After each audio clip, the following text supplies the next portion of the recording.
to another Telegram Training School segment. On this segment, I want to take everything we've already discussed and how you can make what we've discussed into a lasting habit. The European Journal of Social Psychology has discovered that there is a point in which habits become automatic. They call it the point of automaticity. And that point of automaticity takes exactly 66 days to accomplish.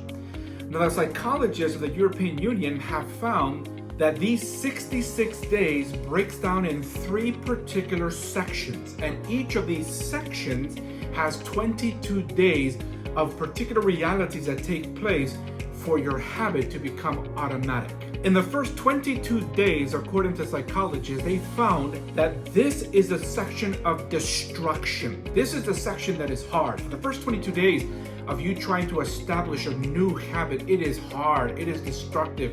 It is something where you're having to learn something brand new. It's something that doesn't feel natural, very challenging, very difficult.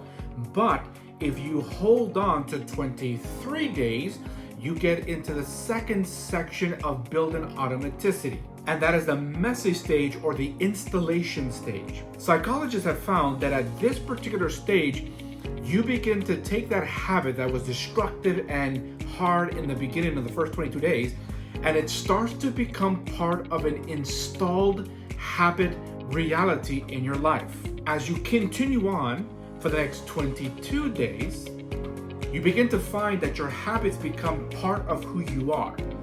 They don't become muscle memory quite yet. They don't reach the level of automatic and automaticity. Nevertheless, they become a little bit easier, even though they're kind of messy at this stage. And the final stage, according to psychologists, is the glorious stage or the integration stage.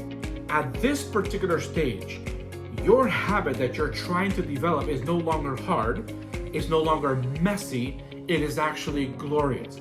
This is where you've built muscle memory. This is where you're starting to see the benefits of your habit. This is where you're starting to see that the habits that you've been forming from the first 22 days, you've now reached the level of 66 days. And at that point, at the 66th day, your habit that you've been trying to develop has now become automatic. That's the point of automaticity. So we've talked about reading. We've talked about learning something new. We've talked about studying something significant. We talked about growing into a person of influence. By you continually doing this for the first 22 days, it's going to be hard. The next 22 days is going to be messy, and the final 22 days, you'll reach the point of automaticity where now that habit that you've been developing becomes automatic in your life. And when it becomes automatic, then things start to really change in your leadership. So try it. Pick a habit. Choose whether reading or something new, and try for the first 22 days. Mark your calendar. Then try for the next 22 days. Mark your calendar. Then try for the next 22 days, and you should reach 66 days. And by the end of 66 days, test it and see if your habit that you've been developing doesn't reach that point of automaticity. So until the next time, we will see you next week. God bless.